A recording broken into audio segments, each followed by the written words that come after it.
Dragon Ball Super episode 102, guys.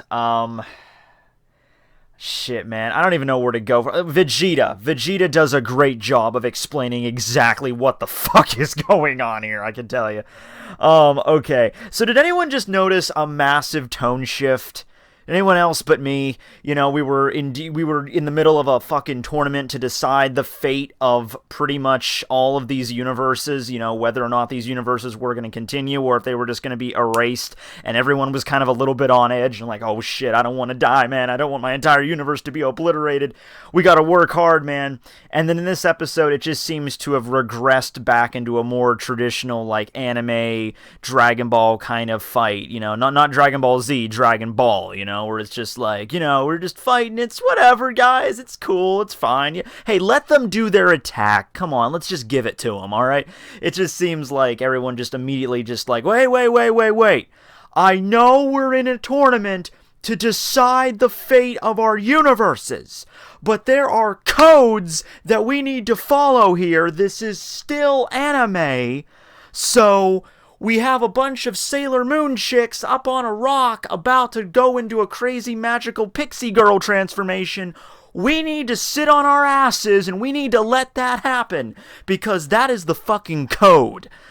Right? That's basically the only explanation we got. Although, I will say, one of the funniest goddamn things I've ever seen in this series is when the three Universe 2 chicks are up there doing their little transformation shtick, and I'm just sitting there hoping. I'm like, someone please blast these fucking bitches off that rock and just knock them straight off the tournament so we can get back into it, you know? And I thought it was going to be Jiren. I thought Jiren was going to be like, I'm not dealing with this bullshit, and he just knocks him off. And so that is indeed what happens. A laser blast gets, interrupts the transformation sequence, and I'm sitting there on the edge of my, well, I don't have a seat, but my bed. I'm sitting there on the edge of my bed, like, who was it? Who the fuck was it? Was it Jiren? Was it Hit? Was it Frieza? Who the fuck was it?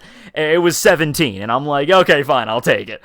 Oh my god, that's great. You know, this episode, it's funny, this episode featured the scene in the opening titles where you see the chubby chick fight against Vegeta. I think her name is Brianna de Chateau before she transforms, and then after she transforms, it's like Rihanna, yeah, let's just go with Rihanna, yeah, and then she transforms, and that's the form, and like she's fighting against Vegeta in the opening, and we thought that was going to be the majority of the fight. We get the scenes, but that's pretty much it, as well as this hilarious scene where Vegeta goes and tries to punch her in the face, and is so creeped out and grossed out by her expression, he literally has to reflexively dodge. He just can't handle it, you know? I just thought it was like, because she's going in this death ball mode she has where she can, like, you know, bunch up like a fucking beach ball and then start spiraling through her opponent, and Vegeta just, it's like slow motion, it's like, ah, she's like, yeah, and she's like, and then Vegeta's like, I can't take this shit, and he has to bail. She ends up hitting the pretty boy from Universe 10, though. You know, of course, you have to have one of those. The obligatory pretty boy with the rose in his mouth, like, oh ho, I'm so fabulous. Shit! He gets knocked off, so whatever. I think from what we're going to see from the next episode is going to be primarily focused on Gohan and I guess Piccolo fighting against Universe 10. So I think Universe 10, guys, that's going to be the next one to go from what we've seen. Speaking of that and Piccolo as well as with the other universes, this episode actually starts off with a very convenient recap of every single universe. Like, so in the last review, when I was trying to remember, like, okay, which universes have a full team, which ones don't, you know, I thought it was Universe 2 or Universe 6 had the full roster. It depends on if that Yardratian guy got knocked off a few episodes ago by Caulifla. Turns out he didn't. So we see Zeno going through all the different universes on his god pad. So Universe 2 still has a full roster. That Yardrat really did indeed use his instant transmission right before he got knocked off. So that's cool. Universe 3, they've lost members. Universe 4's lost members. Universe 6, this is weird. Universe 6 has lost 2 members that just off camera we never saw, and these 2 members were Namekians from Universe 6. So that's kind of weird that they never even referenced them. We never found out their names. We don't. I don't know what their deal was. I mean, I guess we don't give a shit about Namekians from Universe 6, but we never even really got a scene with them at all. At least I don't think so, unless they got knocked off in like the background somewhere. I don't recall that. But yeah, I mean, obviously there would be a planet Namek from Universe 6, but it's just weird, you know? It's like we've never even knew they existed and they're gone now. I'm like, all right, fine, we'll go with it, but okay. You know, Universe 7's only lost Krillin, Universe 10's not looking too good, and Universe 11's not looking really all that great either. Universe 11 only has 4 fighters yet. You got Topo, Jiren, Zepso, that's it, Zipso, whatever. And there's one more guy that we haven't really seen yet, but he's another member of the Pride Troopers, obviously, and he's still there as well. So far, Universe 7 and Universe 2 are the ones that are looking the best, because Universe 2, at the beginning of this episode, didn't lose a single player, and then Universe 7 only lost Krillin. At the end of this episode, I guess that would mean Universe 7 is in the lead, because at the end of the episode, Universe 2 loses 2 people. So, hey, Universe 7 is currently in the lead, so cool. So the 3 girls from Universe 2, they do their transformation sequence, and what is not fun about this is that they repeat. It's a blatant excuse for just extending the episode out longer, because they go through the whole Sailor Moon shtick. They do the whole formation, do, and then the next girl comes up, formation, do. Okay, great. Third girl, formation, and I'm like, all right, great, awesome. Are we done? Then 17 decides, fuck this, and just blast the fucking thing. And so we have a funny scene where they run out like, you can't interrupt our transformations. What the fuck? And everybody's looking at 17 like he's the dick. And it's like, I'm doing this video. It's crazy. Anyway. So then 17, he just kind of lets them do it. He sits down on a rock and he just proceed. Topo comes out and he's like, wait, you can't do this, you know? So, all right, fine, that's great. That was funny, that was good. They do the entire scene again. The entire thing. They don't speed it up at all. They include the introduction. They include the fucking sexy Pharaoh chick from Universe 2. I think she does the same exact animation style no less than 5 freaking times throughout the episode. Well, she's like, look at Universe 2! Look at how beautiful they are! Look how much love is! Love triumphs over all! She does that like 5 goddamn times. And so they go through the whole freaking shtick again. Formation! Do. This is just a blatant method for padding out the episode. That's all that fucking was. Yeah, so there's that. After you get through that, it actually gets pretty good. The episode actually does get pretty freaking solid after that. You have the fight with Vegeta. You have the main focus of the episode is a warrior cat lady fighting against 17. And so it looks like he's having a little bit of trouble at first until he realizes that he can, you know, I'm sitting there and he's getting wrecked from every direction. She's like this omnidirectional berserker kind of warrior, like channeling the raw power of nature and all that bullshit. So, you know, she's like, you know, pinballing herself around the freaking arena, knocking into 17, and I'm just sitting there, everyone's freaking out, everyone's like, oh no, 17's in trouble, and I'm just sitting there, I'm like, yeah, 17's really in trouble. If only he had some sort of omnidirectional fucking barrier that he could throw up. Oh wait. And so then he uses his barrier, and it freaking gets her caught, and she's about to get knocked off.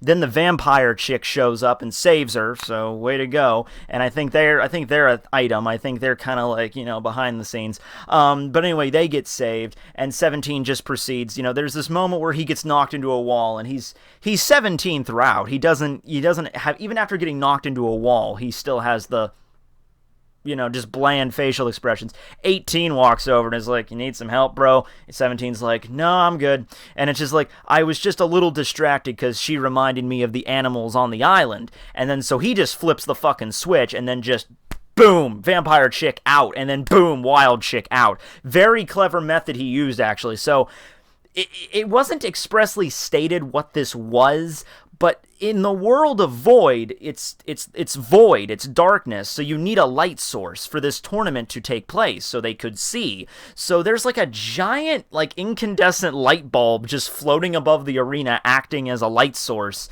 and 17 lands on the thing and manages to, blast the warrior chick, the beast chick back, and everyone's like, is that even allowed? And then you have a moment where the Zeno is just like, so I guess that means that it is allowed because the Grand Priest says, cool, let's go with it. So he proceeds to just knock both of them out there. And we see Rihanna, the Teletubby lady at the end, getting mighty pissed at 17. And that's leading into the end of the episode there. We do get some other cool techniques, I will admit, despite the fact that the animation was dragged out a bit. You see Rihanna using her, someone said, okay, this is the most girly fucking episode of Super in a while. But she summons this giant heart, and then she directs her attacks at the heart, and the heart explodes into a gas that it's like fucking Joker's gas, except instead of making everybody ha ha ha, it makes everyone so it's like a tranquilizing gas or something that makes people fall in love and be like all gaga for the fucking Teletubby girls, whatever. Except for Universe 7 and most of the Hardened Warriors, they were able to resist it. Like Gohan, Piccolo, Tien, it has absolutely no effect against them. We don't really get why. It's more of just a fodder control technique, so yeah. Master Roshi has a moment where he's like, I trained for this, and I'm thinking, okay, Master Roshi, you trained for a few days to prevent, not even a few days, a few hours to prevent yourself from passing out. And this is a gas that is directly intended to bring out your perverted nature, and you're immune to even that. I think that's maybe suspending disbelief just a little bit. I feel like Master Roshi's gonna be like, I'm awesome, I've resisted my urges. And then he's just going to explode. It's going to be like that scene in One Piece when Sanji was retaining himself for so long when he met the mermaids, and then Ishili pushed him into her tits, and he just explodes. I think it's going to be the same thing with Roshi. Roshi's going to be fighting, and then all of a sudden it's just going to blow up, and it's going to be a huge nosebleed that's just going to knock him off the side of the fucking tournament. That's what it's going to go down. Oh man. Jiren shows up a little bit in this episode. He kind of knocks away a heart. Goku fights against this, the third chick that she's sort of she actually reminded me of Ty Lee from Avatar: The Last Airbender, if we're being honest with you. She can do this, the chi blocking shit. She's a martial artist when she goes into her transformation, so she's knocking around Goku, and the Pharaoh chick is the more she attacks, the stronger and faster and sharper they become, so Goku doesn't really seem to be having a problem, though. Goku's in base form, and he's just kind of one weird-ass thing that does happen is that it does seem that 17 is capable of flight in this episode now. It could just be, they're just jumping really far. That's what it is now. It's like, oh, no. We're going back to the Dragon Ball logic, early Dragon Ball logic. Nobody can fly yet. Except for Puar and people that can, have wings and stuff. Nobody can fly yet. They can just jump really high, It's like that Samurai Jack episode, we jump good, so, but there are scenes, there's a scene where 17, after taking out the warrior girl, he's slowly descending to the ground, and I'm like, it looks like you're hovering. No, I'm falling slowly for dramatic effect. No, it looks like you're floating. But okay, fine, whatever, it's something, but I feel like they would forget about that every now and then. It would inch through the cracks. But yeah, next episode, it looks like it's going to be a Piccolo-Gohan team-up. In this episode, Gohan finally gives the order, the go-ahead for all Universe 7 members, just fight independently from now on. The tournament grounds are getting too wrecked. There's too much rubble everywhere. Now this gas is everywhere. We can't see. Everybody just fight. It's our old strategy of bunching up. It's not going to work anymore. Fewer and fewer people are now fighting. I guess I really could have added up how many people are left now. I guess we could do that right now. Okay, so 8 from Universe 2. I think there's only 5 or 6 from Universe 3. Universe 4 also only has 4 or 5. So Universe 7 has a full team of 9. Universe 6 has 8. Probably I don't know. around 30 fighters. If I'm just doing quick and dirty math, I'm probably wrong, maybe a little bit less than that, a little bit more than that, but we're probably around that number or so. It's I'm sure someone will actually comment that actually took their time to go and add up everybody, but that's what we have left. And you don't want to know the kicker? You want to know the fucking kicker? Guess how much time has passed? In the past about 5 episodes now, guess how much time has passed? 9 fucking minutes. 48 minutes when the tournament started. 39 minutes are left. Look, it made sort of sense when there were multiple fights going on at the same time. You could say, like, oh, this episode is focusing on this part of the arena. The next episode is still taking place at the same time as that fight, but on a different part of the arena. That makes sense. But 17 and 18 were very prominently featured fighting in the last episode, and they're very prominently featured fighting in this episode. This should be longer than fucking 9 minutes. Okay, now we're starting getting into Frieza territory where it's like, okay, this is getting a little bit ridiculous now, okay? I think if you even added up all the screen time that Android 17 got from last episode and this episode, it would probably be more than 9 minutes. Okay, that's getting a little bit ridiculous. But okay, alright, I'll go with the fantasy. Hey, it's anime logic. Maybe minutes are just longer in their universe. That would actually make a lot of sense. But yeah, it was a weird episode. Like I said at the beginning, it really had a semblance. Like, I thought this was going to be fucking just like, oh, great, this is what they're going to do. They're going to fucking just recycle animation. That's all this episode is going to be glorified filler canon. But no, if you can get past the first half of the episode, the next half is pretty good, pretty solid fights. So that's that, I suppose. Hopefully we'll be moving on to bigger and better things. I think Universe 10, though, next episode is going to be kicking the bucket, because there's not very many people left from Universe 10. They weren't all that important anyway. The only shitty thing about Universe 10 is we're going to lose Goas. And come on, guys, we all love Goas. He kind of bred Zamos into becoming a... Oh, shit, maybe this is way of, like, some... I think Goas would be cool with that. Be like, well, I guess I have to repent for my sins now. Bye, everybody.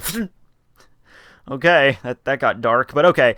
Thanks for watching, everybody. This will be Tekking101 signing out. Dragon Ball Super Episode 102. Later, guys.